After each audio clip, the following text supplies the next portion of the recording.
আসসালামু আলাইকুম। গল্পতরু চ্যানেলে আপনাদের সবাইকে স্বাগত জানাচ্ছি। আমি রাজ। পড়ছিলাম ড্যানিয়েল ডিফোর কিশোর ক্লাসিক রবিনসন ক্রুশো। আজ পড়ছি এর ৩য় পর্ব।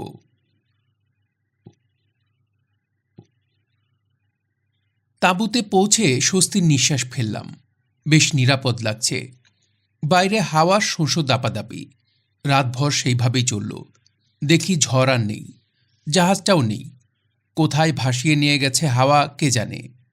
হয়তো সমুদ্রের গর্ভে এখন তার স্থান। ঈশ্বরকে অশেষ ধন্যবাদ। প্রয়োজনীয় যা কিছু জিনিস সব ইতিমধ্যে নিয়ে আসতে পেরেছি।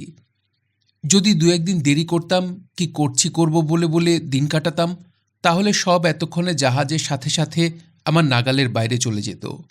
সেক্ষেত্রে আক্ষেপ করা ছাড়া আর কোনো উপায় থাকত না। তা জাহাজের চিন্তা আপাতত মন থেকে দূর করলাম। এখন আরেক চিন্তা আমার, সেটাই এই মুহূর্তে প্রধান। জিনিসপত্র সমেত নিজেকে আরও নিরাপদ করা, যাতে নরখাদক বর্বর বা বন্য হিংস্র জন্তু আমার কোনো ক্ষতি না করতে পারে, সেদিকে তীক্ষ্ণ নজর রাখা। এর জন্য দরকার নিজের আস্তানা আরও মজবুত, আরও চমৎকার করা। কিন্তু কোথায় করব সেই আস্তানা?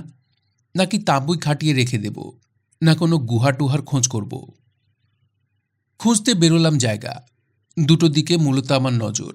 প্রথমত, খুব একটা ভেতরে ঢুকব না, সমুদ্রের কাছাকাছি থাকব। দ্বিতীয়ত, পানির জলের সরবরাহ থাকবে পর্যাপ্ত, যেন জলের খোঁজে দূরে কোথাও না যেতে হয়। এর পাশাপাশি অবশ্যই স্বাস্থ্যের কারণটাও আছে। নিজেকে বাঁচিয়ে রাখতে হবে, এটা সবচেয়ে প্রথম কথা। নরখাদক বর্বর বা হিংস্র জন্তুর কবলে যদি পড়ি, তবে তো সব চুকেই গেল। সুতরাং নজর রাখতে হবে। আরও একটা ব্যাপার এখানে আশাস্তক লক্ষ্য করছি। সূর্যের বড় তেজ, ঝলসে যায় যেন পিঠের চামড়া। এর কবল থেকেও নিজেকে রক্ষা করার প্রয়োজন আছে। খুঁজতে খুঁজতে যে জায়গাটার হদিশ মিলল, বলা যেতে পারে আমার চিন্তার সঙ্গে সাযুজ্য করে সেটা আদর্শ স্থান। পাহাড়ের ঢালে সমতল মতো খানিকটা এলাকা, বেশ উঁচুতে। পেছনে পাহাড়টাও বেশ খাড়া, অর্থাৎ পেছন থেকে অজান্তে কোনো রকম বিপদ আসার সম্ভাবনা নেই। একটা গুহাও আছে কাছাকাছি। গুহা অবশ্যই যথার্থ অর্থে নয়, পাহাড়ের গায়ে একটা গর্ত মতো। তার মুখে একটা দরজা বসাতে পারলে অনেক দিক থেকেই শান্তি। পাহাড় ঢালু হতে হতে গিয়ে মিশেছে মাটিতে। সেখানে সবুজ মখমলের মতো ঘাস। এখানেই তাঁবুটা খাটালাম। প্রায় 100 গজ চওড়া আর 200 গজ মতো লম্বা মাঠ। হঠাৎ দেখলে মনে হয় যেন বাড়ির উঠোন। খেটে খুঁটে বহুদিনের পরিশ্রমে আমিই তৈরি করেছি। আরও খানিকটা এগিয়ে গেলে সমুদ্র। ঢালু হতে হতে জমি গিয়ে মিশেছে কূলে। সব দিক থেকেই পছন্দ আমার, সব দিক থেকে মনের মতো। যা যা চাই সব ব্যবস্থাই এখানে আছে। আমার আসল লক্ষ্য কিন্তু গুহাটা। তাঁবু খাটাবার সাথে সাথে গুহাটাকেও ঢেলে সাজালাম। ঝাড়পোঁছ করে পরিষ্কার পরিচ্ছন্ন করা হলো। তারপর খুঁটো গাড়লাম দুদিকে দুটো। মাঝখানে দিলাম চওড়া চেরা কাঠ। উঁচু হলো দরজা, প্রায় মাটি থেকে 5.5 ফুট। তারপর তার দিয়ে সামনে অর্ধবৃত্তাকারে বেশ খানিকটা জায়গা বেড়ার মতো করে ঘিরে দিলাম। আর কি চিন্তা আমার! মই বানালাম একটা। সেটা একেবারে উচ্চতায় দরজার মাথা অবধি। উঠব মই বেয়ে, গুহায় নামব, তারপর তুলে নেব মই, ভিতরে রেখে দেব। ব্যাস, আর কে নাগাল পায়? আসুক নরখাদক, আসুক হিংস্র জন্তু, তারের বেষ্টনী যদি বা ডিঙিয়ে আসে, কিছুতেই পারবে না 5.5 ফুট উঁচু কাঠের দরজা পার হয়ে আমাকে ধরতে বা আমার কোনো ক্ষতি করতে। নিরাপদ নিশ্চিন্তে পড়ে পড়ে আমি ঘুমোতে পারব। তাঁবুটা রইল নিছকই একটা আস্তানা হিসেবে। মালপত্র যতখানি সম্ভব এনে রাখলাম তারের বেষ্টনীর মধ্যে। সেখানেও চারদিকে খুঁটো গেড়ে অনেকটা তাঁবু মতো বানালাম। এটা বৃষ্টি আর রোদের হাত থেকে জিনিসপত্র রক্ষার অভিপ্রায়। বড় ত্রিপল দিয়ে ঢেকে দিলাম তাঁবুর মাথা। ব্যাস, এদিক থেকেও নিশ্চিন্ত। তারপর গুহার মধ্যে খাট পাতলাম, বিছানা পাতলাম, শুয়ে পড়লাম টান টান হয়ে। আহ, শান্তি! কিন্তু কাজের কি আর শেষ আছে? ঘর বাঁধার কাজ একটু করলে মনে হয় আরও যে একটু করা দরকার। তাই মাটি তুলে আনলাম নিচ থেকে। তাল তাল মাটি চওড়া করে তারের বেড়ার গায়ে জমিয়ে দিলাম। উঁচু হলো প্রায় 1.5 ফুট। হলো দেয়াল, সেটা নিরাপত্তার আরও এক ধাপ। তারের বেড়ার ফাঁক গলে যদি বা কেউ ঢুকতে পারত, দেয়াল ডিঙিয়ে এখন আর সেটা সম্ভব হবে না। অর্থাৎ আমার মালপত্র নিয়ে অহেতুক দুশ্চিন্তারও আর কোনো কারণ থাকছে না। মোটমাট গোছগাছ করে সবকিছু নিপুণভাবে সাজিয়ে নিতে সময় লাগলো যথেষ্ট। সেটাই স্বাভাবিক, চট করে তো আর কিছু হয় না। এর মধ্যে একদিন এক কাণ্ড। দুরদার করে কালো কুচকুচে এক চিলতে মেঘ ধুয়ে নামল দারুণ বৃষ্টি। আমি তো তখন সবে গুহার দরজাটা বসিয়েছি। মালপত্র তখনও কিছু বাইরে, কিছু তাঁবুর মধ্যে। হঠাৎ বৃষ্টির ধারার মধ্যেই কানের পর্দা ফাটিয়ে ত্রাহি ত্রাহি এক বজ্রপাত। সে যা আওয়াজটা দেখি খানিকক্ষণ ধরেও রয়ে গেছে। ব্যাপারটা কি? তখন হঠাৎ বিদ্যুৎ চমকের মতো কারণটা মনে উদয় হলো। তাই তো, রেখেছিলাম যে বারুদের একটা প্যাকেট বাইরে খোলা জায়গায়, তাতে কি ধরে গেল আগুন? তারই কি বিস্ফোরণের আওয়াজ পেলাম? বেরিয়ে দেখি সত্যি সত্যি তাই। তখন সে যা দুঃখ আমার, যা মনের অবস্থা! বারুদ মানে যে আমার জীবন, আমার ক্ষুধার অন্ন যোগাবার একমাত্র সম্বল। এই বিজন বিভয়ে বারুদ নেই, কিছু নেই, আমি বাঁচব কি করে? অবশ্যই যায়নি সব, মোটে একটা প্যাকেট গেছে, আছে আরও অনেকখানি। সে যা সান্ত্বনা! সেগুলোকে এখন আগলে রাখাটাই সবচেয়ে বড় কথা। অমনি হুড়মুড় করে অন্য সব কিছু গুছিয়ে তুলবার আগে বারুদ আর টোটার প্যাকেটগুলো নিয়ে গুহায় ঢোকালাম। মূল প্যাকেট খুলে বানালাম 100টার মতো পুরিয়া। ছোট বড় সে নানান মাপের, প্রায় 250 পাউন্ড ওজনের বারুদ। পুরিয়া করা হলে রাখলাম ছড়িয়ে ছিটিয়ে। নিশ্চিন্ত এখন, কেননা যদি কোনো কারণে বজ্রের আগুনে একটা পুরিয়া জ্বলে যায় তবে সেটাই যাবে, বাকিগুলোতে তার ছোঁয়াচ লাগবে না, এবং সেক্ষেত্রে আমার বাকি বারুদ রক্ষা পাবে। আর এই সব টুকিটাকি কাজের ফাঁকে ফাঁকে রোজ একবার করে বেরিয়ে পড়ার ব্যাপার তো আছেই। দুটো তার উদ্দেশ্য: এক হলো দ্বীপটাকে ভালো করে চেনা জানা, 2 ছোট বড় জীবজন্তু মেরে খাদ্যের সংস্থান করা। তা ঘুরতে ঘুরতে দেখি ছাগল আছে জঙ্গলে বিস্তর। সেটা মোটামুটি আমার পক্ষে সুসংবাদই বলা যায়। কিন্তু এত লাজুক, এত ভীরু প্রকৃতির, আর অসম্ভব গতি পায়, চোখের পলক ফেলতে না ফেলতেই উধাও। তবে তাতে খুব একটা অসুবিধার কারণ নেই, কেননা আমার বন্দুকের গতিও কিছু কম নয়। একবারে না পারলে পারব তো মারতে কখনো না কখনো। শুধু ধৈর্য ধরে একটু অপেক্ষা আর নজরটাকে নতুনভাবে সানিয়ে নেওয়া, সঙ্গে ফন্দি। একটা তো আমি এরই মধ্যে আবিষ্কার করে ফেলেছি। পাহাড়ের মাথায় উঠে তাক করে বসে থাকি। সামনের ছোট্ট উপত্যকা মতো, খানিকটা ঢালা জমি, সেখানে কচি কচি ঘাস। দেখি ঘুরে ঘুরে সেখানেই আসে ঘাস খেতে। মাথা কালে ভদ্রে উপর দিকে তোলে, তুললেও সে অল্প একটু। আমি যেখানে বসা তত অবধি চোখ যায় না, ফলে আমাকে দেখতে পায় না। তো দিলাম একটি ঘোড়া টিপে, মরল একটা ছাগল, সঙ্গে তার আবার একটা বাচ্চা, দুধ খাচ্ছে। ভারী খারাপ লাগলো মনটা। আহারে, বেচারার মাটাকে মেরে ফেললাম। দেখি মরবার পরেও দুধের বাঁট থেকে মুখ সরায় না। তখন গিয়ে কোলে তুলে নিয়ে এলাম নিজের আস্তানায়। কিন্তু এক জ্বালা, কিছুতেই অন্য কিছু মুখে তুলবে না। বাচ্চা যে একদম, ঘাস পাতা খাওয়ার অভ্যেস যে হয়নি। তা শুকিয়ে মরবে, বরং আমিই মারি, খেয়ে ফেলি।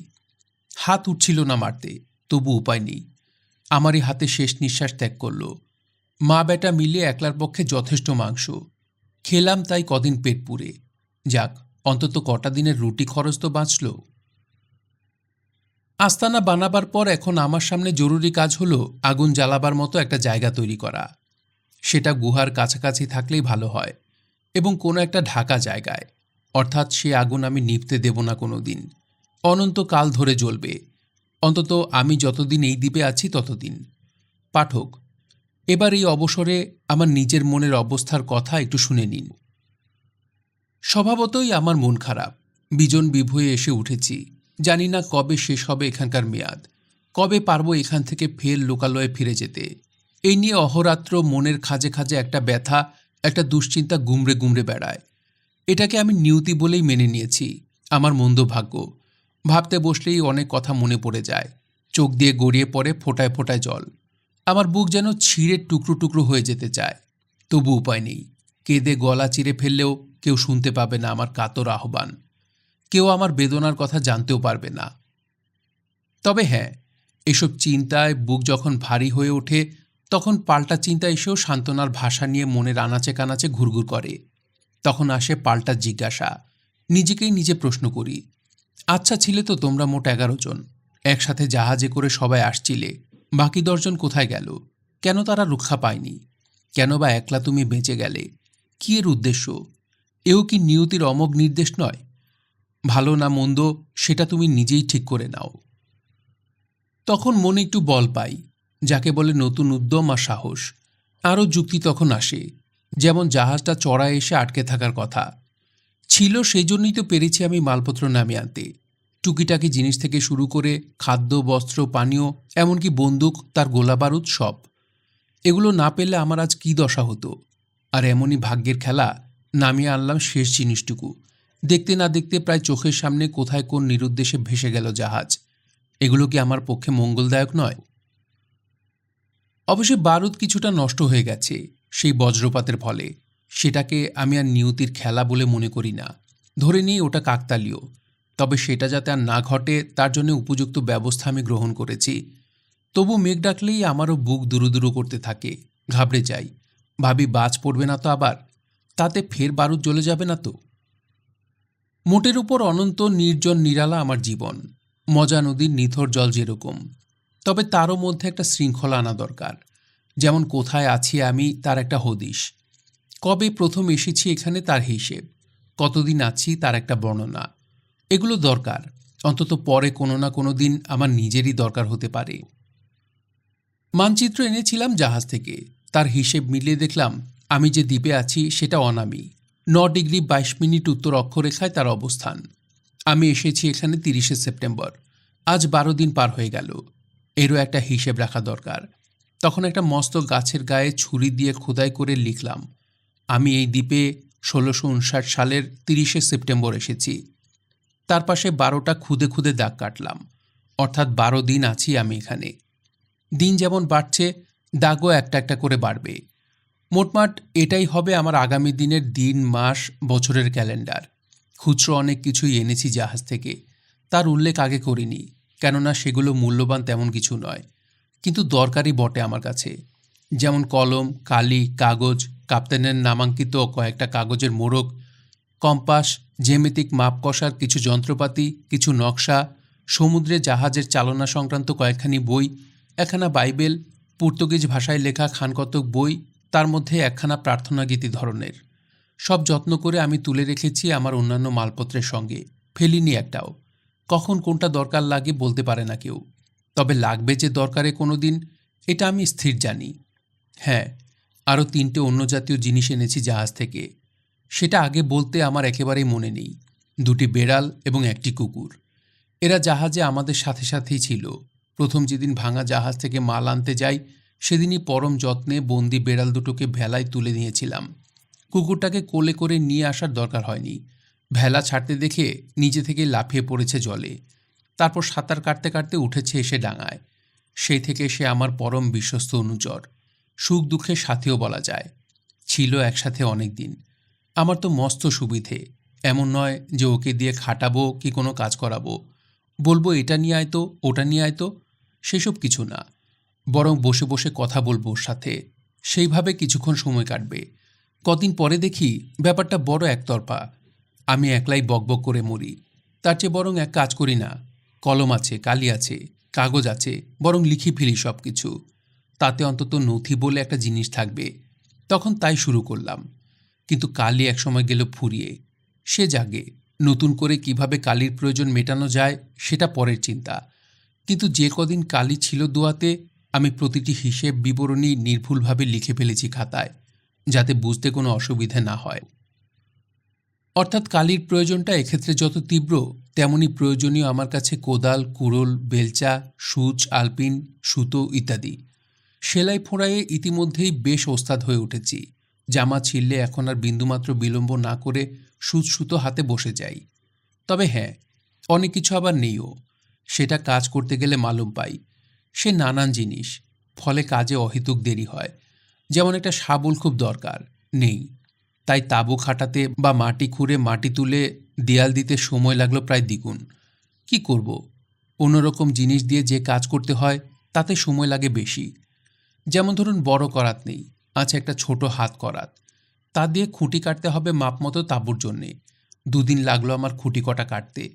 শাবলের অভাবে একটা গোটা দিন গেল সেগুলোকে মাটিতে শক্ত করে পুঁততে।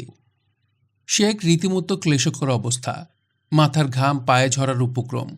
তাতে অবশ্যই দুঃখ নেই আমার, হবেই বা কি দুঃখ দিয়ে। আমি কি এখানে কোনো সরকারি অফিসে কাজ করি যে চৌপোহর আমাকে তাগাদা দিয়ে 2 ঘন্টার কাজ 8 ঘন্টায় কেউ উঠিয়ে নেবে? নাকি আমার অন্য আরও নানান কিছু করার আছে যার জন্য সময় আমার বেশি দেওয়া দরকার? দুটোর কোনোটাই না। কাজ বলতে আমার কেবল দুবেলা ভক্ষণ আর খাদ্যের রসদ সংগ্রহ করে আনা, আর বলা যায় সেই সাথে ঘুরে ঘুরে দ্বীপটা ভালোভাবে দেখা ও চেনা। সুতরাং সময় নিয়ে আমার অত মাথা ব্যথা কিসের? মোটমাট নিজের অবস্থা নিয়ে আমি কিন্তু বেশ গভীরভাবে ভাবতে শুরু করেছি। লিখেও ফেলেছি আমার বর্তমান অবস্থার বিবরণী। এমন নয় যে এটা কেউ দেখবে সেই জন্যে লেখা, কিংবা আগামী দিনে আমার লেখাটা উদ্ধার পাবে, তখন আমি হয়তো আর বেঁচে থাকব না সেই জন্যে লেখা। এটা সম্পূর্ণ আমার নিজেরই জন্যে, নিজেকে যাচাই করার প্রশ্নে, নিজেকে নিয়ে ভাববার প্রশ্নে। ভালো কী কী আমার জীবনে সেটা যেমন বুঝবার প্রয়োজন আছে, মন্দ কী কী এবং কেন সেটাও তেমনই বোঝা দরকার। তা না হলে নিজের প্রকৃত অবস্থা আমি বুঝতে পারবো কিভাবে? আমার পক্ষে ভালো কী আর মন্দ কী তার যে তালিকা করেছি সেটা এরকম। মন্দ, ভয়ঙ্কর নির্জন দ্বীপে আমি আটকে গেছি। কোনোদিন যে উদ্ধার পাবো এখান থেকে সে আশায় ছাই। ভালো, কিন্তু জীবিত আছি, এটা অনেক বড় কথা। আমার সহযাত্রীদের মতো আমার শরীর সমাধি হয়নি। মন্দ, এই যে সারা দুনিয়া থেকে বিচ্ছিন্নতা, এটা আমার কাছে মর্মান্তিক। ভালো, বিচ্ছিন্ন সহযাত্রী দল থেকেও, সেটা আমার পক্ষে মঙ্গল। আমি এখনও জীবিত, জানি না নিছকই মিথ্যে আশা কিনা, তবে আমার বিশ্বাস পরম করুণাময় ঈশ্বর যে আশ্চর্য উপায়ে আমাকে রক্ষা করেছেন, ঠিক এখন এইভাবে একদিন না একদিন তিনি আমাকে এই সংকট থেকে ত্রাণ করবেন। মন্দ, মানব জগৎ থেকে আমি বিচ্ছিন্ন, বা বলা যায় নির্বাসিত। মানুষের সঙ্গে আমার আর কোনো রকম যোগাযোগ নেই। ভালো, কিন্তু তথাপি না খেয়ে আমাকে দিন কাটাতে হয় না। এমন নয় যে আমি অনাহারে মারা যাব বা কোনোভাবে আত্মরক্ষা করতে পারবো না। মন্দ, জীবনের প্রয়োজনে পোশাকেরও দরকার হয়। আমার সংগ্রহে পোশাক তেমন কিছু নেই। ভালো, উষ্ণ আবহাওয়া মণ্ডলে এখন আমার অবস্থান। পোশাক নেই, তাই পোশাকের প্রয়োজনটা বেশি করে মনে হচ্ছে। থাকলে হয়তো পরবার প্রয়োজনও বোধ করতাম না। মন্দ, যদি অতর্কিতে কোনো হিংস্র জন্তু বা নরখাদক বর্বরের দল আক্রমণ করে, তাকে প্রতিহত করার মতো তেমন কোনো অস্ত্র আমার কাছে নেই। ভালো, দরকার নেই তেমন কোনো অস্ত্রের। ঘুরে ফিরে তো দেখলাম কদিন, বর্বর মানুষ দূরের কথা, হিংস্র জন্তু অবধি এই দ্বীপে একটিও নেই। আফ্রিকার উপকূলে যদি আমার জাহাজডুবি হতো, সেই যেমন বজ্রায় চড়ে পালাবার সময় সেবার দেখেছিলাম, তাহলে যে কী দশা হতো ভাবলে শিউরে উঠি। মন্দ, এমন কেউ নেই যার সাথে আমি একটা কথা বলতে পারি বা কোনো একটা সমস্যা নিয়ে আলোচনা করতে পারি। ভালো, জীবন নির্বাহ করার প্রয়োজনে কথা বলাটা কি একান্তই দরকার? কথা তো বলে মানুষ প্রয়োজনে। ঈশ্বরের দয়ায় ভাঙা জাহাজ থেকে প্রয়োজন মেটাবার যাবতীয় জিনিস আমি নামিয়ে এনেছি। তাতে শুয়ে বসে কেটে যাবে আমার দীর্ঘদিন। তবে আর ভাবনা কি? মোটমাট ভালোই মন্দই মিশিয়ে এই আমার বর্তমান অবস্থা। এটা যে গভীর দুঃখের জীবন, সারা দুনিয়া থেকে বিচ্ছিন্ন, এতে কোনো সন্দেহ নেই। তবু ভালো যেসব দিক, তার জন্যে নিজের ভাগ্যকে আমি হাজার সেলাম জানাই। হয়তো এই অবস্থা আমার জীবনের ক্ষেত্রে দরকার ছিল। কত দুর্দশায় মানুষ পড়তে পারে, কতখানি মর্মান্তিক হতে পারে তার জীবনের প্রতিটি মুহূর্ত, এ বোধ এরকম অবস্থায় না পড়লে আমি কল্পনাও করতে পারতাম না। তবে এরই মধ্যে ভালো যেটুকু সেটুকু আমার উপরই পাওয়া। কথা তো নয় এই অবস্থায় কোনো রকম ভালোর দেখা পাওয়ার, তাই নিয়ে আমি সন্তুষ্ট থাকি। আর একটা কথা, ভাবি না এসব নিয়ে আর বেশি কিছু। মাঝে মাঝে ওই যে দেখার অভ্যেস, কোনো জাহাজের দেখা পাই কি না সেটাও ইদানিং বন্ধ করেছি। এখন কেবল নিজেকে মানিয়ে নেবার প্রশ্ন, এই পরিবেশে খাপ খাইয়ে নেবার ব্যাপার। কিভাবে, কত নিপুণভাবে এখানে আমি বেঁচে বর্তে সুস্থ সবল স্বাভাবিক হয়ে থাকতে পারি। তা আস্তানা তো একটা যা হোক খাড়া করেছি। পাহাড়ের ঢালে তাঁবু একটা, তার চারদিকে খুঁটি গেড়ে তারের বেড়া, কিছুটা অংশ আবার মাটি দিয়ে গাঁথা, অর্থাৎ দেয়াল। এটাকেই বছর দেড়েক ধরে খেটে খুঁটে কুটিরের আকৃতি নিয়ে এলাম। তুললাম চারধার দিয়ে চালাঘর, কাঠকুটো এটা সেটা দিয়ে ছাওয়া হলো চাল। তাতে একটা সান্ত্বনা, বৃষ্টির হাত থেকে অব্যাহতি পাওয়া যায়। জল এসে তাঁবুর ভেতর অবধি ভিজিয়ে দেয় না। সে যা ভয়ঙ্কর বৃষ্টি সেখানে, যখন হুড়মুড়িয়ে নামে আকাশ ভেঙে, তখন রীতিমতো ত্রাস ধরিয়ে দেয়। ঘর হবার পরে আসে ঘর গোছাবার ইচ্ছে। আমার ক্ষেত্রেও তার ব্যতিক্রম কিছু নেই। গোছাতে গিয়ে দেখি সে এক লণ্ডভণ্ড কাণ্ড। মালপত্র ছড়িয়ে ছিটিয়ে তাঁবু গুহা সব একেবারে দখল করে রেখেছে। আক্ষরিক অর্থে যাকে বলে জুড়ে থাকা, তাতে জায়গা হয় না। তার উপর দরকার হলে হাতের গোড়ায় কোনো জিনিস চট করে খুঁজে পাওয়া যায় না। এক কাজ করলে কেমন হয়, যদি গুহাটা ভিতর দিকে খানিকটা বাড়িয়ে নিই, তবে দরকারি মালপত্র আরও বেশি বেশি করে গুহার মধ্যে রাখতে পারবো। তখন শুরু হলো বাড়াবার কাজ। এমন একটা কিছু পরিশ্রমের ব্যাপার নয়। ঝুড়ো বালি মাটি প্রথমে কাটলাম ডান দিক দিয়ে খানিকটা, তারপর ফের আবার তার ডাইনে। দেখি খুঁড়তে খুঁড়তে কাটতে কাটতে সিধে বাইরে বেরিয়ে এসেছে। তা মন্দ কি, এটাকে নয় একটা দরজা করি। বড় মুখটা তো কাঠ দিয়ে আড়াল, থাক ওইভাবেই। এই দরজা দিয়ে নয় ঢুকবো বেরোবো। খিড়কি দোর নাম দিলাম সেই দরজাটার। কিছুটা পেছন দিকে ঘেঁষাতো, তাই ঢুকলে মালপত্র যেখানে রেখেছি সিধে সেখানে, জায়গাও বিস্তর। তখন সেখানে আরও অনেক মাল এনে জড়ো করলাম। কিন্তু দরকার আপাতত একটা টেবিল আর একটা চেয়ার, নইলে বড্ড অসুবিধে। বসতে পারি না দুদণ্ড। মাটিতে বসে বা দাঁড়িয়ে খেতে কষ্ট হয়, লিখতে বসতেও বিশ্রী লাগে। মোটমাট খেতে পেলে শুতে চাওয়া যেরকম, আমারও এখন একটু আরামের দরকার। শুরু হলো কাজ, কিন্তু সে কি আর চারটিখানি কথা। প্রথমত যন্ত্রপাতির অভাব, দ্বিতীয়ত এসব কাজ করার অভ্যেস আমার কোনো দিনই নেই। এরও তো একটা হিসেব আছে রে বাপু, জানি আমি সেই হিসেব। কাট কাটি, মেলাতে যাই, দেখি টেরা বাঁকা হয়ে সে যাচ্ছে তাই চেহারা। তখন সেটা বাতিল করে ফের নতুন আরেক খণ্ড কাঠ নিয়ে কাজে লাগি। তা কাঠ কি আর আমার জন্য কেউ নিয়ে ঘষে মেজে নিপুণ করে রেখেছে? তখন কাঠের দরকারে গাছ কাটতে হয়, সেটাকে করাত দিয়ে ফালি করতে হয়। করতে গিয়ে দেখলাম হয়তো বড্ড পাতলা হয়ে গেছে, কিংবা প্রয়োজনের চেয়ে অনেক বেশি পুরু। তখন ঘষো তাকে, পাতলা করো। সে এক ঝঞ্ঝাটি বলা যায়। তবে তাতে সাময়িক অশান্তি হয় ঠিকই, কিন্তু মজাও পাই। সময়ের তো এখানে আমার কোনো মূল্য নেই। কোনো কাজে বেশিক্ষণ লাগলে কেউ তার জবাবদিহি চাইবে না, তো ভাবনা কিসের? বিস্তর খাটাখুটি করে অনেক দিন পরে বানালাম চেয়ার আর টেবিল। অমনি কটা তাকও তৈরি করলাম, সেটা অবশ্যই কম ঝঞ্ঝাটের, কেননা জাহাজ থেকে আনা চেরা কাঠগুলো সঙ্গে ছিল। গুহার দেয়ালে তাই থাকে থাকে বসিয়ে দিলাম। নিচে দিলাম মস্ত বড় বড় পেরে কাঠকে। আর চিন্তা কিসের, মাল রাখবো এবার থেকে এইসব তাকে। সাজালাম তাক, দরকারি যাবতীয় জিনিস এনে রাখলাম। হাতের গোড়ায় বলতে যা বোঝায় আর কি। সে ভারী আনন্দ, খুঁজতে হয় না মোটে, জিনিস হাটকাতে হয় না, হাত বাড়ালেই নাগাল পাওয়া যায়। এর চেয়ে ভালো আর কি হতে পারে? আর টেবিল চেয়ার দুটোই যখন আছে, তখন লিখতে বসতেই বা অসুবিধা কি? শুরু হলো লেখা। একে বিবরণী বলাই ভালো। আমি তো আর লেখক নই। ঘটনা যেমন ঘটছে বা ঘটেছে আমি লিখে রাখছি পরপর, নথিবদ্ধ করা বলতে যা বোঝায়। হয়তো এইভাবে শুরু করলে ভালো হতো। 30শে সেপ্টেম্বর অনিবার্য মৃত্যুর হাত হইতে রক্ষা পাইয়া আমি ডাঙায় উঠিলাম। ঈশ্বরকে ধন্যবাদ দিবার কথা সেই মুহূর্তে আমার মনে নাই, কেননা পাকস্থলিতে প্রভূত পরিমাণে লবণাক্ত জল। প্রথম কাজ সেগুলি বমি করিয়া বাহির করা, তাহাই করা হইল। কিছুটা সুস্থ বোধ করিতে লাগিলাম, তখন মনের মধ্যে কেবলই অনুতাপ আর দুঃখবোধ। এ কোথায় আসিলাম আমি? কি আমার পরিণতি? অবোধ বালকের মতো তখন কেবল ক্রন্দন আর অশ্রুপাত। কাঁদিতে কাঁদিতে কখন জ্ঞান হারাইয়াছি জানি না। জ্ঞান ফিরিয়া আসিতে দেখিলাম আমি ঘাসের উপর শুইয়া আছি। শরীর প্রচণ্ড দুর্বল, চোখ যেন ঘুমে জড়াইয়া আসিতে চায়। কিন্তু অদূরে যে বনরাজি দেখিতেছি, উহাতে কি হিংস্র কোনো জন্তু আছে? আমাকে কি অতর্কিতে আসিয়া গ্রাস করিবে? সেই ভয় লইয়াই আমি একটু পরে নিদ্রার কোলে ঢলিয়া পড়িলাম। সম্ভব হয়নি এভাবে আমার পক্ষে লেখা। ভাষার এত কারিকুরি আমার জানা নেই। সাদামাটাভাবেই লিখেছি, যেমন কলমে গিয়েছি ঠিক তেমনই। ভাঙা জাহাজ থেকে দিনের পর দিন নানান জিনিসপত্র নিয়ে আসার বিবরণ যে ভাষায় আছে, একই ভাষায় বলা হয়েছে আমার হতাশার কথা।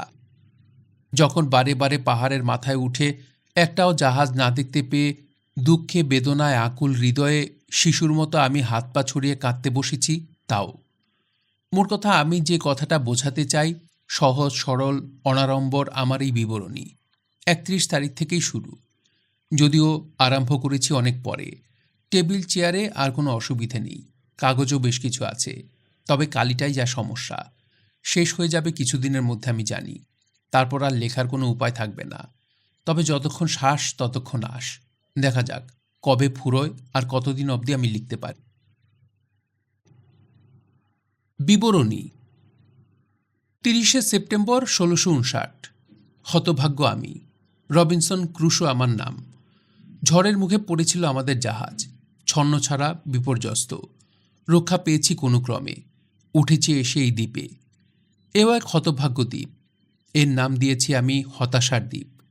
আমার সহযাত্রীরা কেউ আর বেঁচে নেই। জলের বুকে তলিয়ে গেছে কে কোথায় কে জানে।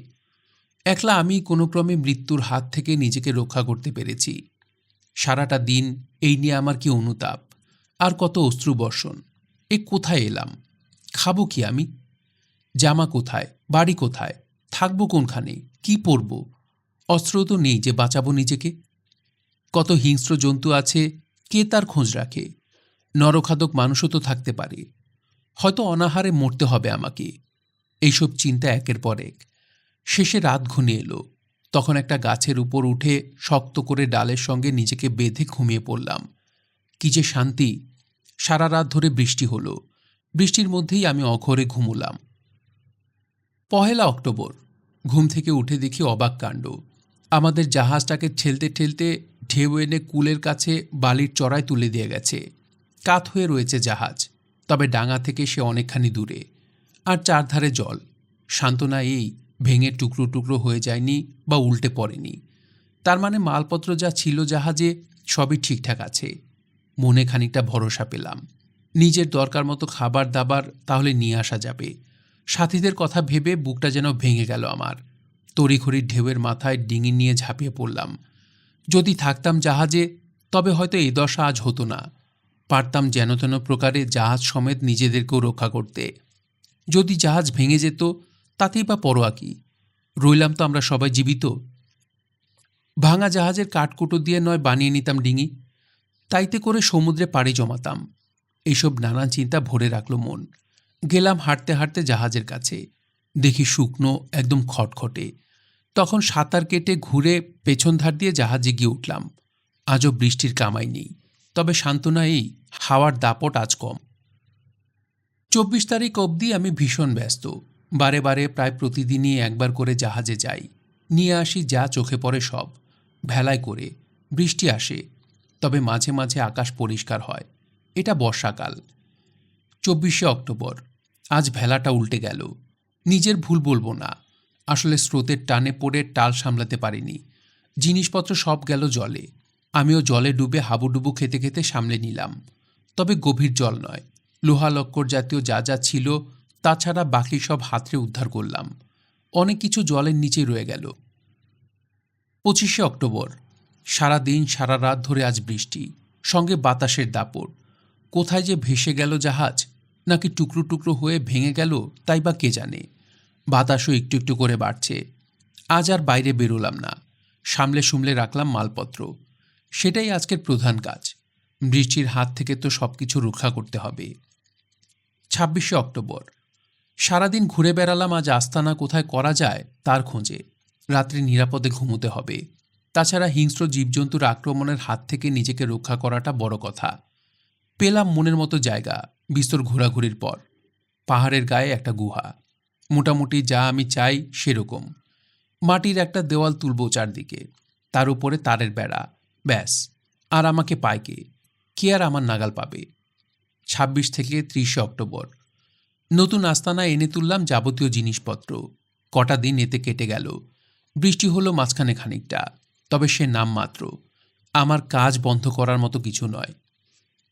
৩১শে অক্টোবর। ভোরবেলা বেরোলাম বন্দুক কাঁধে। দুটো মতলব আমার, শিকার করে খাদ্য সংস্থানের ব্যবস্থা করা, আর এই ফাঁকে যতখানি সম্ভব দ্বীপের চারধার ঘুরে দেখে আসা। এক ধরনের অভিযান বলা যায়। শিকার বলতে পেলাম একটা ছাগল, সঙ্গে তার বাচ্চা। বাচ্চাটাকে কোলে করে গুহায় নিয়ে এলাম। ভেবেছিলাম পুষব, কিন্তু সে আর হয়ে উঠল না। কিছু খেতে চায় না সে। তখন তাকেও মেরে ফেলতে হলো। ১ নভেম্বর। গুহার সামনাসামনি পাহাড়ের ঢালে একটা তাঁবু খাটালাম। সেখানেই কাটালাম রাত। বেশ বড় সড়ো, জায়গা বিস্তর। মালপত্র সব রাখলাম চারধারে টাল দিয়ে। ২রা নভেম্বর। আজ বেড়া বাঁধার কাজ শুরু। ভেলা বানিয়েছি যত কাঠ দিয়ে সব জড়ো করে খুঁটি গেড়ে সেগুলো পেরেক পুঁতে আটকে দিলাম। বেশ মজবুত হলো, সঙ্গে তারের টান দেওয়া। নিরাপদই বলা যায়। ৩রা নভেম্বর। বন্দুক নিয়ে আজও বেরোলাম ভোর সকালে। দুটো মুরগি মারলাম, দেখতে অদ্ভুত, অনেকটা পাতি হাঁসের মতো, মাংস অতি সুস্বাদু। বিকেলে টেবিল বানাতে বসলাম। ৪ঠা নভেম্বর। কাজের ব্যাপারে এবার একটা শৃঙ্খলা দরকার, অর্থাৎ নিয়ম মাফিক এবার থেকে চলতে হবে। এইভাবে সাজালাম সারাদিনের হিসেব। সকালে বন্দুক নিয়ে বেরিয়ে পড়ব, ঘুরব ২ থেকে ৩ ঘন্টা। বৃষ্টি হলে সেটা অবশ্যই বন্ধ থাকবে। ফিরে এসে বসবো টুকিটাকি কাজ নিয়ে, চলবে ১১টা অবধি। তারপর দুপুরে খাবার খাবো, ১২টা থেকে ২টো অবধি একটানা ঘুম। এটা দরকারও, কেননা প্রচণ্ড গরমে দুপুরে বসে কাজ করা দায়। বিকেলে ফের বসবো কাজ নিয়ে। মোটমাট টেবিলটা আমাকে বানাতেই হবে। পাকা ওস্তাদ তো আমি ছুতোরের কাজে, কিছুতে আর হিসেব মাফিক কিছু করে উঠতে পারি না। তবে সে যাই হোক, কাজটা যেভাবে হোক শেষ করতে হবে। ৫ নভেম্বর। কাঁধে বন্দুক, পেছনে পেছনে আসছে কুকুর। যথারীতি আমি ভোরের আলো ফুটতে না ফুটতে বেরিয়ে পড়লাম। একটা বন বিড়াল মারলাম গুলি করে। বেশ তুলতুলে নরম চামড়া, কিন্তু মাংস একেবারে বিস্বাদ। মুখে মোটে ঠেকাতেই পারি না, যা বিস্তৃতার স্বাদ। ফেলে দিলাম সব, তবে চামড়াটা নয়। চামড়া আমি সব কটাই রেখে দিই, যখন যে জীব মারি প্রত্যেকের। এলাম সমুদ্রের ধারে, দেখি এক ঝাঁক মোরগ। এদের ধরন আলাদা, সম্ভবত সামুদ্রিক জীব। আর দেখি দুটো শিল মাছ। বাপরে, হঠাৎ দেখে আমার যা ভয়! দেখিনি সাক্ষাৎ আগে কোনো দিন, তবে ভয় তারাও কিছু কম পায়নি। একটু পরে সুরসুর করে জলের নিচে তলিয়ে গেল। ৬ নভেম্বর। প্রাতঃভ্রমণের পর যথারীতি টেবিল নিয়ে কাজে বসলাম। আজ শেষ করতেই হবে। বহু কষ্টে শেষ হলো, তবে সে এক বিতিকিচ্ছিরি চেহারা। মোটে পছন্দ হলো না আমার নিজেরই। তবু কি আর করা, যা হলো তা একটা টেবিল। ৭ই নভেম্বর। আবহাওয়া আপাতত বেশ চমৎকার। ১২ তারিখ অবধি কদিন ধরে একটানা চলল আমার চেয়ার বানানোর কাজ। বিস্তর চেষ্টা চরিত্র করে সেটাকে মোটামুটি একটা চেহারায় আনা গেল। তবে ওই আমার নিজেরই অপছন্দ। তাও তো কতবার কত রকম বদলা বদলি করলাম। হ্যাঁ, ভালো কথা, রবিবারের হিসেব রাখতে মাঝখানে হঠাৎ একদিন ভুল হয়ে গেছে। সেই থেকে বেহিসেবেই চলছে রবিবারের দিনটা। তা নিয়ে অবশ্যই আমার বিশেষ মাথা ব্যথাও নেই। ১৩ই নভেম্বর। বৃষ্টি হলো ঝমঝমিয়ে, তাই শান্তি। কি যে গরম, হাঁসফাঁস করেছি কটা দিন, সঙ্গে বজ্র বিদ্যুতের দাপাদাপি। তাতে করে খানিকটা বারুদে আগুন ধরে গেল। হায় হায়, সে যা দুঃখ আমার! তখন বসে বসে ছোট ছোট অনেকগুলো পুড়িয়া বানালাম, বাকি যা বারুদ আছে তাই দিয়ে। তখন নিশ্চিন্ত হওয়া গেল।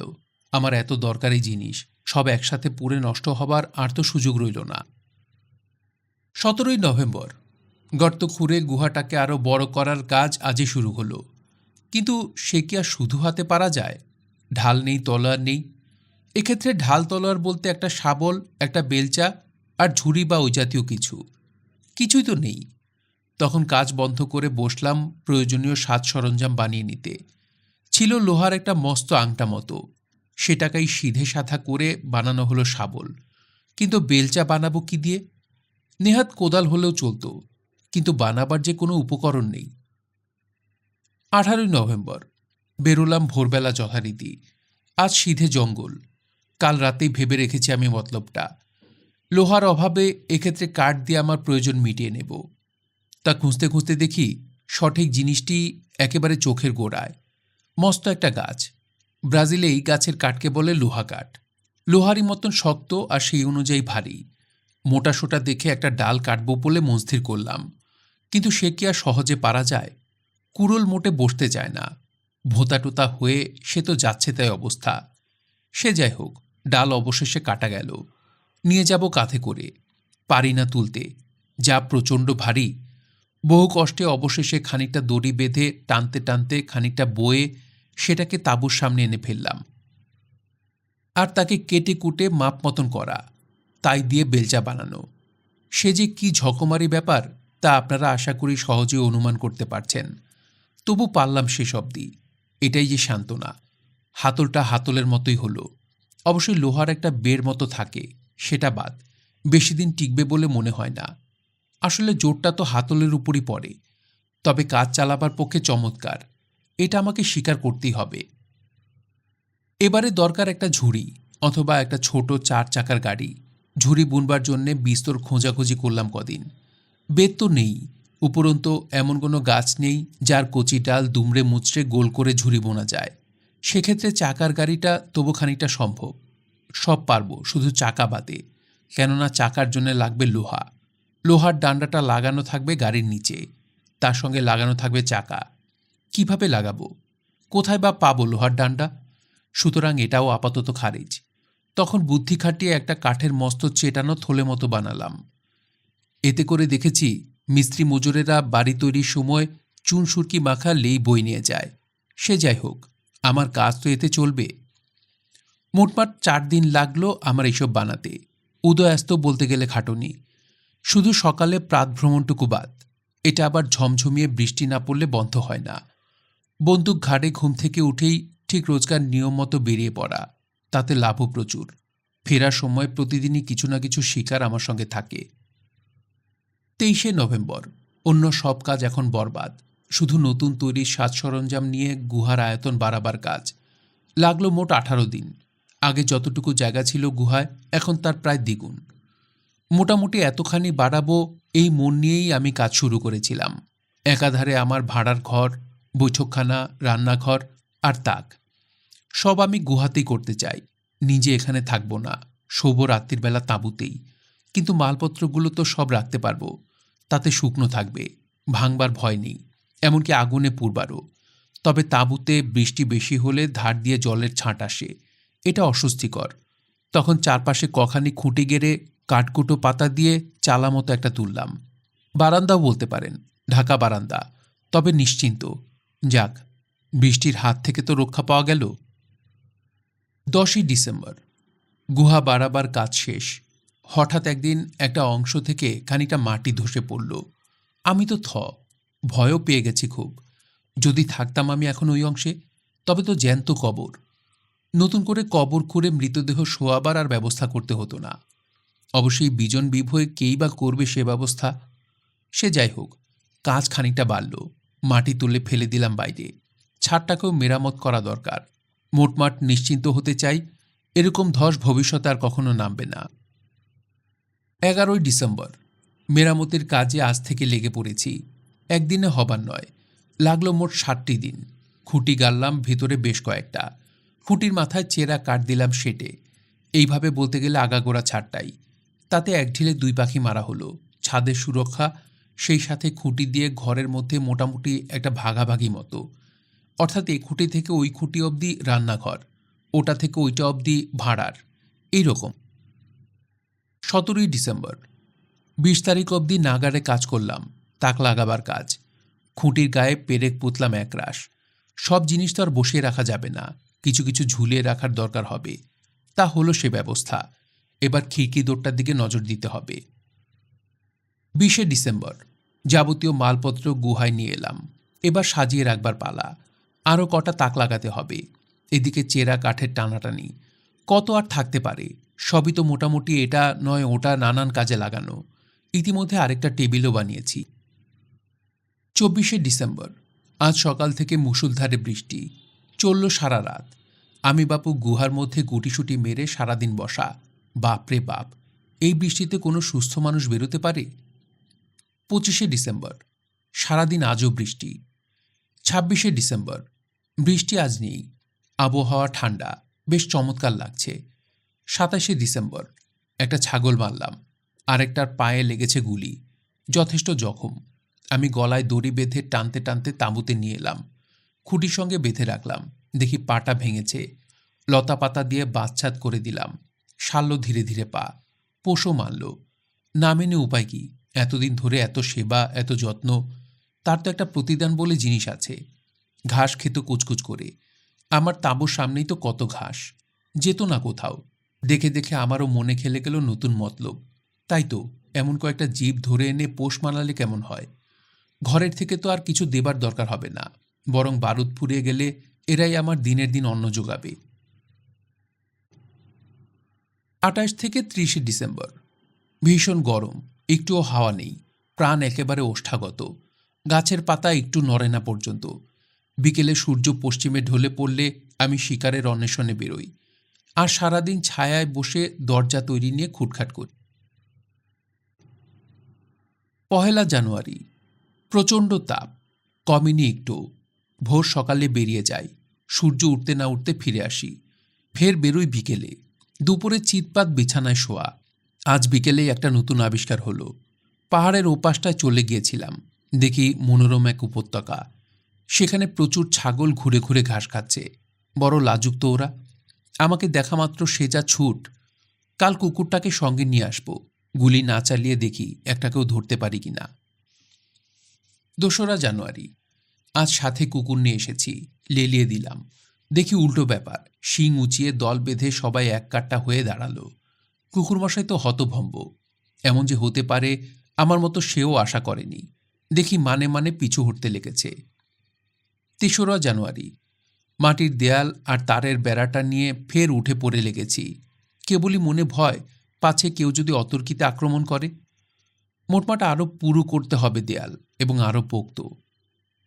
১৪ই এপ্রিল। ১৪ই এপ্রিল অবধি একটানা দেয়াল নিয়ে লেগে রইলাম। অন্য কিছু করার সময় আর মোটে করে উঠতে পারি না। এমন একটা বিরাট কিছু নয়, মাত্র ২৪ গজ লম্বা ঘোরানো দেয়াল। একদিক থেকে অপর দিক চড়ায় মাত্র ৮ গজ। তাঁবু আর গুহা দুটোই দেয়ালের গণ্ডির মধ্যে।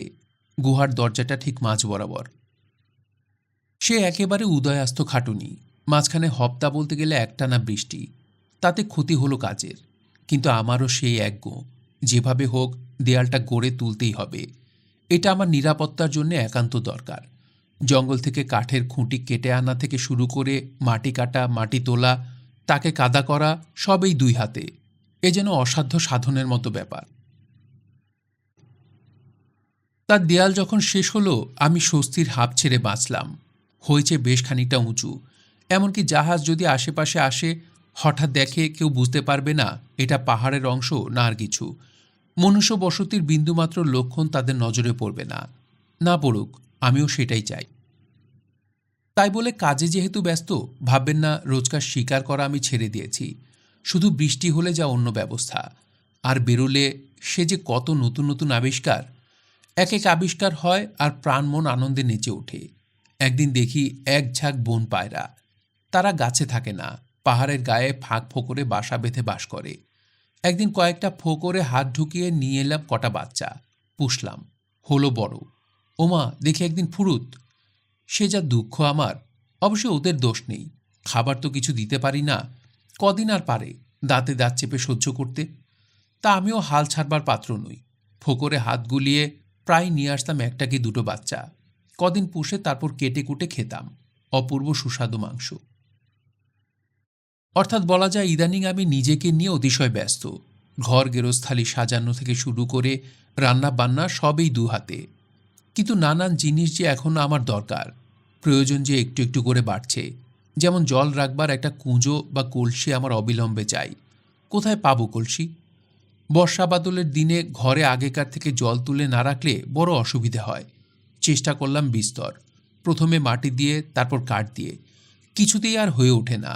যেমনভাবে বানাই, কোথাও না কোথাও চুঁয়ে পড়ার একটা জায়গা থেকে যায়। তাই দিয়ে পড়ে যায় সব জল। তখন বাধ্য হয়ে সেই চেষ্টা পরিত্যাগ করলাম। বাতিরও খুব দরকার বোধ করি।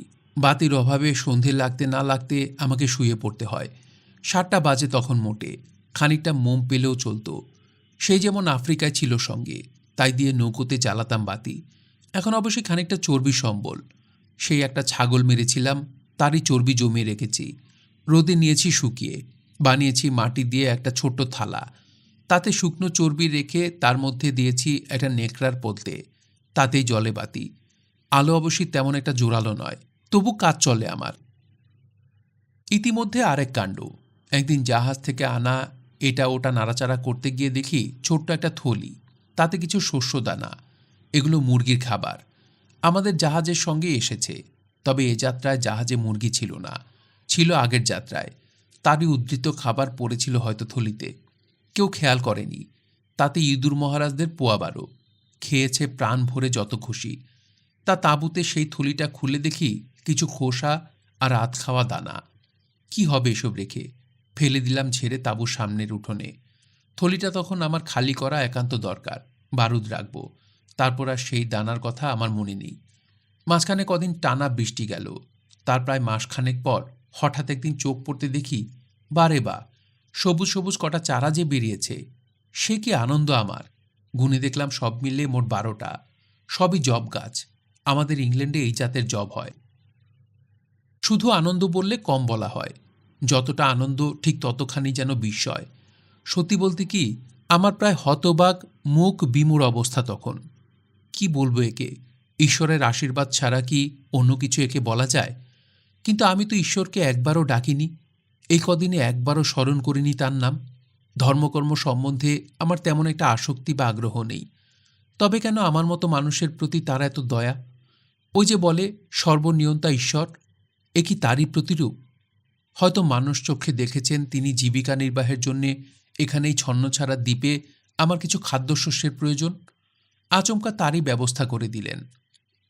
চোখ দিয়ে জল পড়ছে তখন আমার, আনন্দের অশ্রু। আমি ধন্য। প্রকৃতির তথা ঈশ্বরের সবচেয়ে বড় আশীর্বাদ অযাচিতভাবে আমার কাছে এসে পৌঁছেছে। শুধু জব নয়, পরে দেখি কটা ধান চারাও আছে ওর মধ্যে। একই সাথে দুরকমের খাদ্য। চোখে যে জল আসবে এটাই তো স্বাভাবিক। অবাক হয়ে এখনো ভাবি সেইসব কথা। মঙ্গলময় অসীম ঈশ্বরের করুণা পরম। তার প্রমাণ আমি অনেক ক্ষেত্রে পেয়েছি। যেমন ধরুন সেই থলি ঝেড়ে ফেলা। যদি ফেলতাম সেটা কোনো মুক্ত জায়গায়, তবে রোদে পুড়ে কবে খাক হয়ে যেত। ঈশ্বরের অজ্ঞাত নির্দেশে আমি ফেলেছি তা পাথরের আড়ালে, ছায়াময় স্থানে। সেখানে জল বুকে নিয়ে প্রাণ পেয়েছে বীজ। একটু একটু করে বেড়ে উঠেছে। তাতে ধান হয়েছে, জব হয়েছে। আর কি চাই? আমি কৃতার্থ। জমিয়ে রেখে দিলাম প্রতিটি দানা। থাক আপাতত মজুদ। লাগাবো ফের বর্ষাকালে, অর্থাৎ জুনে। তা থেকে যা ফসল পাবো, এবারও তার আগের মতো 2-4টে হবে না, হবে অজস্র। তা দিয়ে রুটি করতে পারবো। বাকিটা জমিয়ে রাখলে হবে আমার ভবিষ্যতের সঞ্চয়। তা এসব হিসেব করে সময় মেপে বীজ ফের পরের মরশুমে ছড়িয়ে দিলাম। সবটা নয় অবশ্যই, কিছুটা। গেল সব নষ্ট হয়ে। সময় হিসেব করতে ভুল হয়ে গেছে। রোদে পুড়ে সব গেল ছারখার হয়ে। এমনিভাবে 4 বছর পার হতে তবে আমি নিজের খাদ্য নিজে চাষ করতে সক্ষম হলাম। ধানও হলো বেশ খানিকটা, মন্দ নয়। মোটের উপর 2 রকম ব্যবহার জানি আমি ধানের। গুঁড়ো করে রুটির মতো করে খাওয়া, কিংবা রান্না করে খাওয়া। সেটা যখন অবশ্যই যেমন যেমন সুযোগ হবে সেইভাবেই খাবো।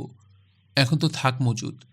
এই অবকাশে আমি আবার আমার দিনপঞ্জিতে ফিরে আসি। খুব খাটুনি গেল 3-4 মাস সেই দেয়াল তোলা নিয়ে। শেষ হতে হতে 14ই এপ্রিল। বেশ উঁচু, ঢুকবার কোনো ফাঁক ফোকর নেই। আছে শুধু একটা মই। সেটা দিয়ে বেয়ে উঠি দেয়ালের মাথায়, তারপর মই তুলে ভেতরে পাতি। নামি বেয়ে বেয়ে। ব্যাস, আমি সব দিক থেকে নিরাপদ। 16ই এপ্রিল। মইটা আজ শেষ হলো। মন্দ নয়, ব্যবস্থা হিসেবে চমৎকার। দেয়াল টপকে নামতে পারলে আমার আর দুশ্চিন্তা বলতে কিছু থাকে না। তা কম জায়গা তো ঘুরিনি। ঘুরে ফিরে বেশ স্বচ্ছন্দেই বেড়ানো যায়। আর বাইরের সঙ্গে সব রকম যোগাযোগ ছিন্ন। মন্দ কি, এই তো বেশ। পরের দিনে সে এক তুলকালাম কাণ্ড। এত খাটুনির দেয়াল আমার গেল চোখের নিমিষে তছনছ হয়ে। আর আমি যেন মানুষটা মরতে মরতে প্রায় বেঁচে গেলাম। সে যা দুর্ভোগ। ঘটনাটা তাহলে খুলেই বলি। গিয়েছিলাম বাইরে। মই বেয়ে সবে ভেতরে নেমেছি কি নামিনি, হঠাৎ গুড়গুড় গুমগুম চারপাশে একটা অদ্ভুত শব্দ। আমি তো অবাক। দেখি গুহার উপর পাহাড়ের ঢাল বেয়ে গড়াতে গড়াতে নামছে এক বিশাল পাথর। দেখতে না দেখতে তাঁবুর 2টো খুঁটি ভেঙে যেন দৈত্যের মতো আমাকে গ্রাস করবে বলে প্রচণ্ড বেগে ধেয়ে এলো। আমি তো ঘাবড়ে এক লাফে মই বেয়ে পাঁচিলের মাথায় গিয়ে উঠেছি। দেখি পাঁচিল পায়ের নিচে টলছে, ঠিক দুলুনি যেরকম। কেউ যেন নাড়াচ্ছে সমস্ত শক্তি দিয়ে। চটপট মই তুলে বাইরে নামলাম। নামতে না নামতে হুড়মুড়িয়ে ভেঙে পড়ল একদিকে দেয়াল। বলতে গেলে অল্পের জন্য বেঁচে গেলাম। আর তখনই বিদ্যুৎ চমকের মতো কারণটা মনের পর্দায় এসে ঝাপটা মারল। তবে কি ভূমিকম্প? নইলে এই যে দাঁড়িয়ে আছি আমি মাটির উপর, এটা এত দুলবে কেন? 3-3বার সে যে কি দুলুনি! আমি তো টাল খেয়ে পড়ে যাবার জোগাড়। এমন নড়চড়ানির হাতে কি আর মাটির তৈরি একহারা দেয়াল রক্ষা পায়? বড় বড় দালান অব্দি কাত হয়ে পড়বে দেখতে না দেখতে। সমুদ্রের দিকে চোখ যেতে দেখি জলেও ভীষণ তোলপাড়। ফুলে ফিপে উঠছে জল। ঢেউ হয়ে প্রচণ্ড বেগে ঝাপট মারছে পাড়ে। সে যেন ফুঁসে ওঠা দুরন্ত এক কালসাপ। আমার ভাগ্যি ভালো, আমি এখন ওই ভয়াবহ পরিস্থিতির মধ্যে বহাল তবিয়তে বেঁচে পড়তে আছি। তবে একটা কথা, বড্ড ভয় ধরে গেছে মনে। সেই সাথে বিস্ময় বিমূঢ় একটা ভাব। সেই যে বলে না, বিপদের মুখে পড়ে থ মেরে যাওয়া, ব্যাপারটা ঠিক তাই। বিশ্বাস করতে পারছি না এতক্ষণ যা নিজের চোখে দেখলাম সব এখন শান্ত। তবু আমি যেন কান পাতলে শুনতে পাই সেই পাথর গড়িয়ে পড়ার শব্দ, কিংবা সমুদ্রের সেই দুরন্ত তোলপাড় ঢেউয়ের গোঙানি। বুকের ভেতরটায় এখনও যে হাতুড়ি পিটছে, যেন সাক্ষাৎ জমের হাত থেকে ফিরে এলাম। বসে রইলাম চুপ করে মাটির উপর। ভাঙা দেয়াল ডিঙিয়ে ওধারে যেতে এখন ভয় করছে, আতঙ্ক যাকে বলে। তবে প্রথমে সেই অতটা ভয় এখন আর নেই। কিন্তু কি করব বা কি করা উচিত সেটা বুঝতে পারছি না। আর অবাক ব্যাপার, এই যে এতক্ষণ ধরে এত উৎকণ্ঠার মধ্যে কাটল আমার সময়, কই একবারও তো মুখ দিয়ে ঈশ্বরের নাম উচ্চারণ করিনি। বসে থাকতে থাকতেই কালো হয়ে এলো আকাশ। সে একেবারে কুচকুচে কালো রং, যেন মসীকৃষ্ণ। বৃষ্টি হবে, হলো না তখন। আগে উঠল ঝড়। বাতাস বাড়তে বাড়তে সে একেবারে এলোপাথারি তুফান যেন। গাছের ডালপালা নাড়িয়ে হুহু বেগে প্রকৃতি ওলটপালট করা ভীষণ তুফান। চলল প্রায় নাগারে 3 ঘন্টা। তারপর বৃষ্টি নামল। আমি কিন্তু ঠায় সেইখানেই বসা। একটা জিনিস বুঝতে পারছি, এই তুফান, এই বৃষ্টি সব ভূমিকম্পেরই ফল। তার মানে ভূমিকম্প আপাতত আর হবে না। তবে মিথ্যা এখানে বসে বৃষ্টিতে ভিজি কেন? গেলাম তখন তাঁবুর ভেতর। গুহায় এখন যাব না। তাঁবুটা তাও বরং নিরাপদ। আসলে আতঙ্ক তখনও আমার পুরোপুরি কাটেনি। ভয় ভয় ভাবটা আছে, তাও বা কতক্ষণ। বৃষ্টির ঝাপট যে ভীষণ। তাঁবুর একটা ধারের চালা গেছে পড়ে, সেখান দিয়ে দমকা ছাট আসছে হুহু বেগে। তখন সব ভয় ঝেড়ে ফেলে ছুটতে ছুটতে গিয়ে গুহার মধ্যেই ঢুকলাম। বৃষ্টি সারা রাত হলো, পরদিনও প্রায় দুপুর অবধি। আমি তো ঠায় গুহাতে বসা। বাপরে বাপ, বেরোই কখনো? আর বসে বসে কেবল তোলপাড় খাচ্ছে নানান চিন্তা আমার মনে। এই যে ভূমিকম্পের ভয়াল রূপ দেখলাম, এর পরও কি এখানে থাকা সমীচীন? গুহায় থাকা সম্ভব হবে না। কোনোদিন হুড়মুড়িয়ে গোটা পাহাড়টা ভেঙে পড়বে, আমি চাপা পড়ে জ্যান্ত কবরে যাব। সে আমার ঘুমের মধ্যেও হতে পারে। তার চেয়ে বরং সময় থাকতে বাইরে কোনো মুক্ত জায়গায় আস্তানা গাড়া ভালো। চারপাশে নয় পাঁচিল দিয়ে ঘিরে নেব, তাহলে আর চিন্তা কি? সেক্ষেত্রে নিরাপত্তা নিয়ে কোনো সংশয় থাকবে না, এবং যত দ্রুত সেরকম ব্যবস্থা করা যায় ততই মঙ্গল। মোটমাট সরিয়ে নিয়ে যাব যে আস্তানা, এ ব্যাপারে আমার কোনো দ্বিধা নেই। সিদ্ধান্তে মোটের উপর আমি অটল। কিন্তু কোথায় সরাবো সেটাই এখন প্রশ্ন। এপ্রিল মাসের 19 আর 20 তারিখ, এই দুটো দিন জায়গা পরখের কাজেই কাটল। এদিকে ঘুমটাও কদিন ধরে হয় না বললেই চলে। রাতে শুয়ে থাকে চুপচাপ, কিন্তু ঘুম আর আসে না। সেই আতঙ্ক আর কি। যদি পাহাড়টা ভেঙে পড়ে মাথার উপর, যদি জ্যান্ত কবর হয়। তাছাড়া জিনিসপত্র যে টেনে টেনে নিয়ে যাব নতুন জায়গায়, এটাও আরেক সমস্যা। কিভাবে নেব, কি করব, শুয়ে শুয়ে সেই সবই কেবল ভাবি। মোটের উপর যাই করি না কেন, সেটা সময় সাপেক্ষ।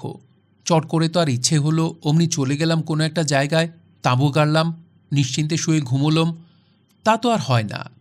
নিরাপত্তাটা সবসময় বড় প্রশ্ন। আগে তাঁবু খাটালে চলবে না। এখানেই মোটামুটি মেরামতি করে থাকতে হবে এখানে অনেক দিন। আগে দেয়াল তুলব নতুন জায়গায়।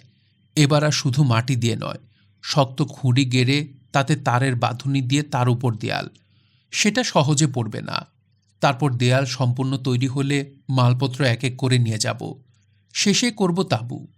তখনই গিয়ে থাকার প্রশ্ন আসে।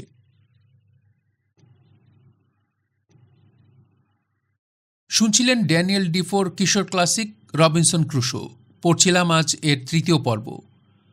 আপনাদের কাছে এই কিশোর ক্লাসিকটি কেমন লাগছে তা অবশ্যই আমাদেরকে কমেন্ট করে জানাবেন, এবং ভালো লাগলে একটি লাইক করবেন। চাইলে শেয়ার করে অন্যকে শোনার সুযোগ করে দিতে পারেন। আর যারা আমাদের চ্যানেলটি এখনও সাবস্ক্রাইব করেননি, তাদের কাছে আমাদের পড়া যদি ভালো লেগে থাকে তাহলে অবশ্যই আপনারা চ্যানেলটি সাবস্ক্রাইব করবেন। সবাই ভালো থাকবেন, সুস্থ থাকবেন এবং গল্পতরুর সঙ্গেই থাকবেন। ধন্যবাদ।